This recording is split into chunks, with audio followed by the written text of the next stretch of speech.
Hello everybody, it's Mick with another Corgi restoration, and in this video we're going to be looking at the Corgi Juniors Aston Martin DB6 from James Bond. Not the DB5, the DB6. This is the one that I bought as a child, which is in mint condition, and this is one I picked up off eBay for a couple of pound, delivered. It's a little bit grubby, but it's in good condition. Everything works okay, the glass is good, the wheels are okay, and all the grills are intact. So what I'm going to do is I wanted to do something different with this one, and I wonder if you can work out what that might be.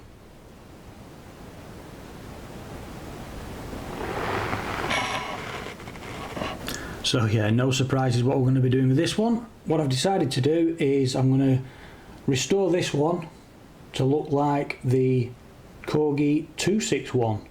So we're going to be stripping this down and spraying this one gold.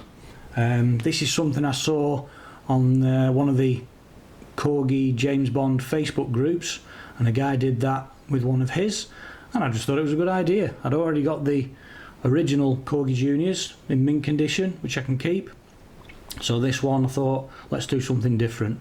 So that's what we're going to do today. Well, there's no need to pilot drill these because they're already sort of got indentations in the rivets there already, so I can just go straight in with the drill.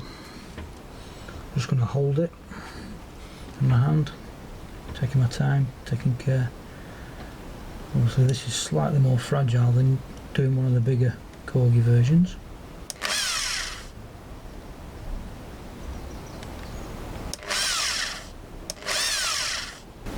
Okay, using the 3.5mm drill now. See if that makes a difference.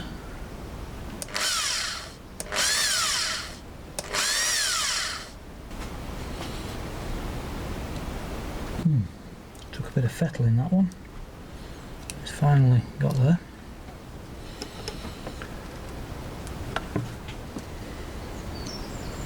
I've never done one of these before, so I have no idea what it's going to be like inside. It could all just ping out everywhere.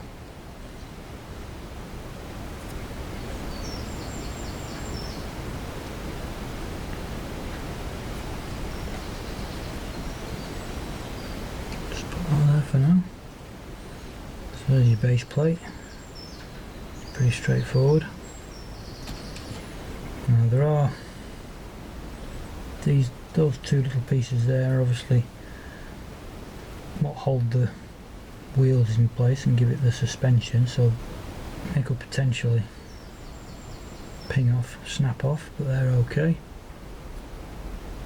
Oh look, they've got a serial number on as well, 447672, very much like the 271 components. But yeah, that's all good.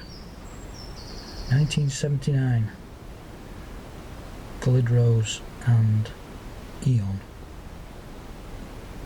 Aston Martin DB6, made in Great Britain. Good, that's okay. Leave that there. And then this is the bit that looks like it's snapped off. You can just see that's very loose. I'll just lift out.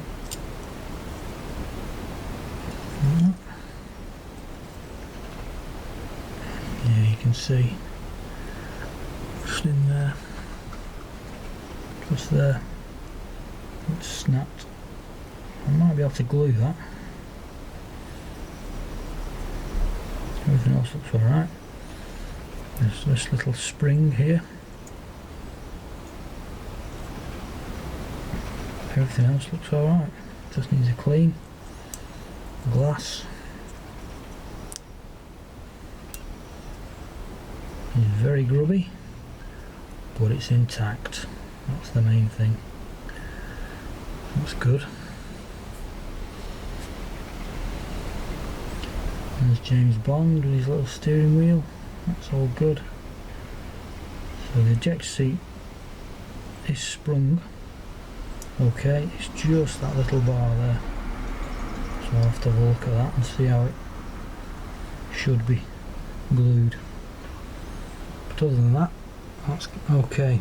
So that's that, and then you've just got the body shell and the lid, the roof section. The lid, it's not really a lid, is it? So there you go, you've just got those pieces there that make up the DB6 Corgi Junior. Right, we can get this in the caustic soda along with the roof section, get these in the cleaning solution, give it a good clean up, and then we can think about respraying it.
I've just left these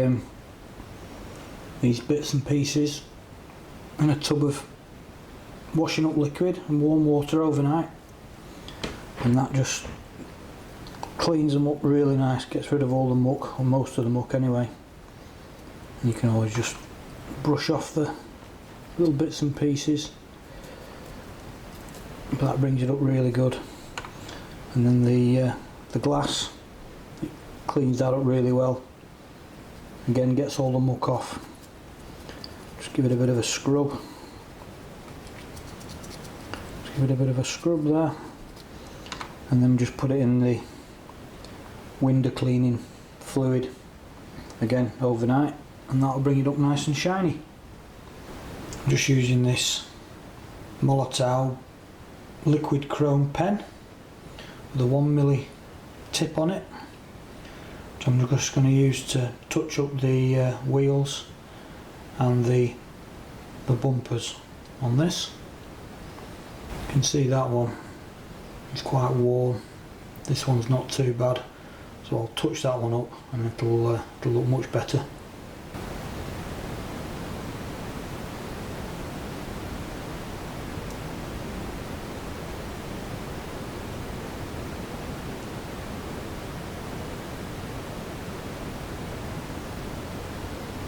There you go, nicely chromed now. Now I just need to do the bumpers.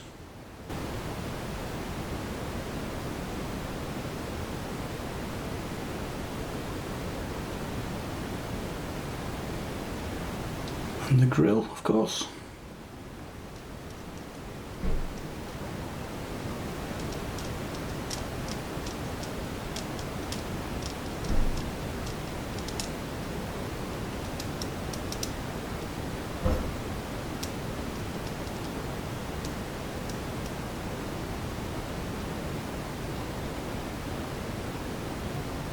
Right, I thought it might be interesting for anybody who's going to restore a Corgi Junior, James Bond DB6, just have a look at the mechanism inside. This is obviously the interior with James Bond himself there, and the ejector seat, very much like the 271 and the 261, but on a smaller scale and slightly different mechanism.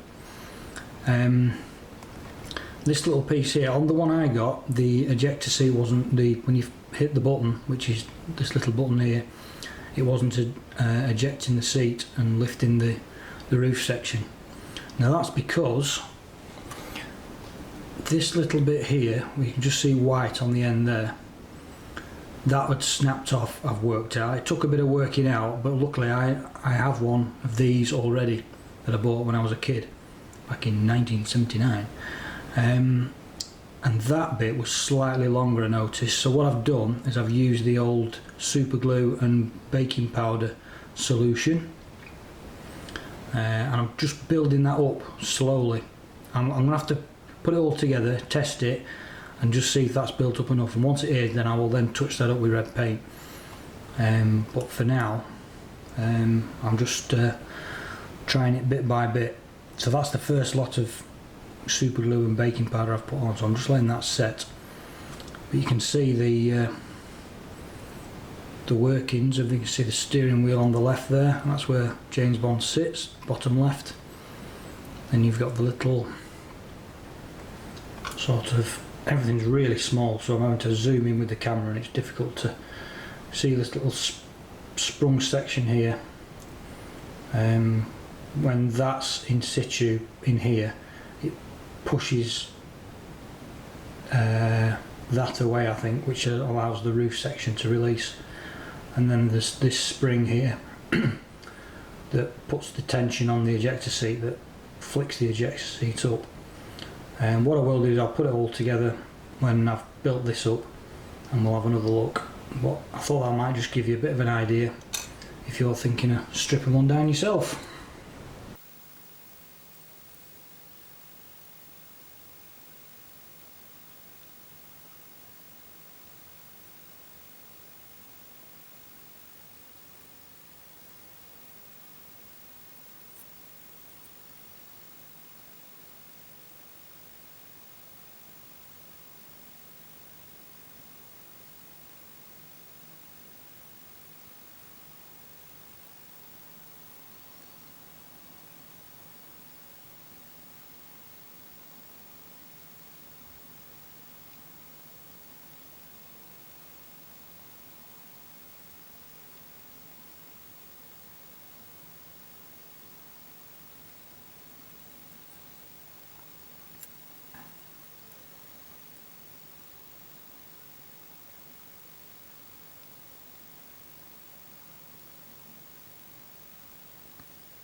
Right, okay, so the bodywork is all painted, all sprayed up gold.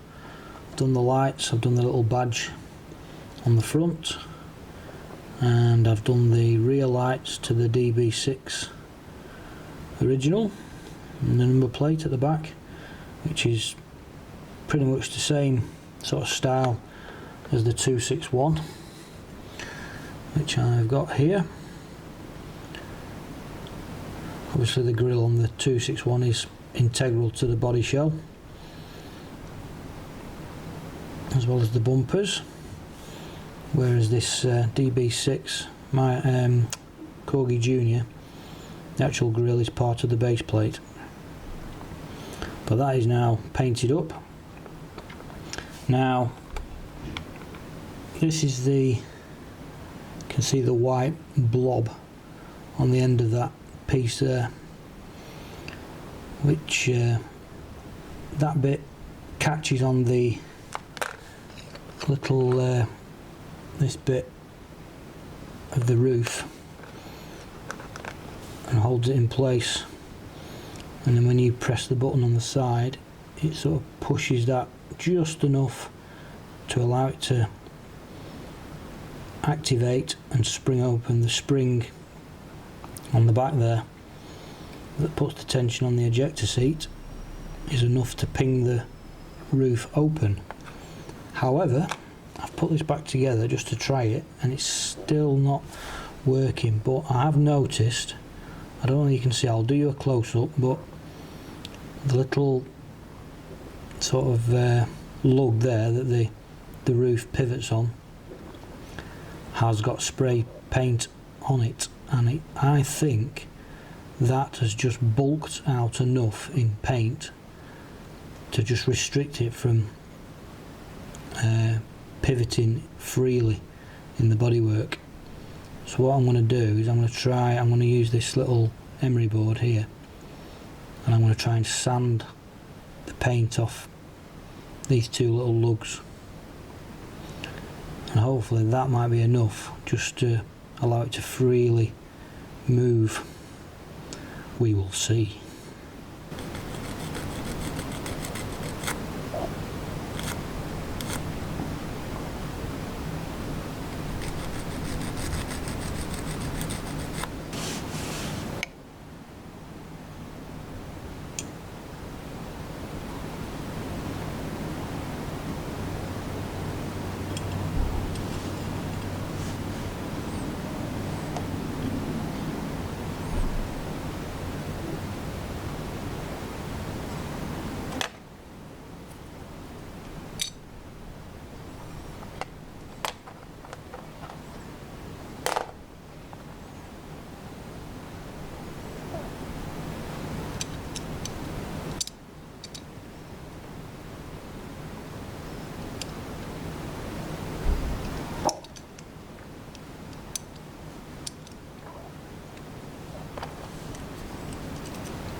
Okay, it's finally complete.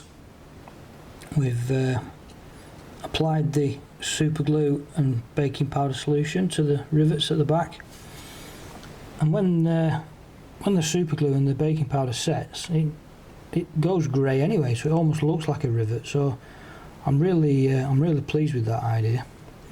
I can't remember who it was who suggested it, but whoever it was, thank you very much, because it works really well. So there we go. I will put some photos up, some close-ups.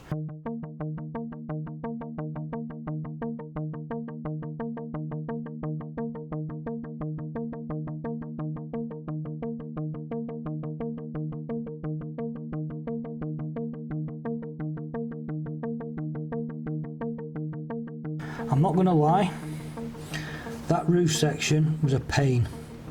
It was this side of the bodywork was slightly out of shape. I hadn't realised at the time, but it was bent in and it was catching on the roof, stopping it from opening up.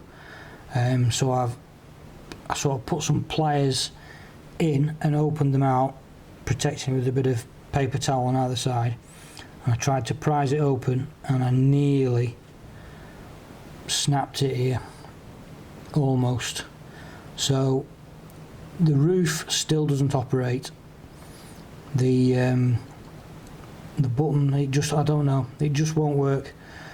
But I'm not bothered. I'm just going to have it as a display piece, so it'll just stay in the cabinet. I'll just open the lid and leave it in the cabinet with alongside its silver brother and its bigger brother, the 261, which is what we've tried to make it look like. So I'm really happy with it.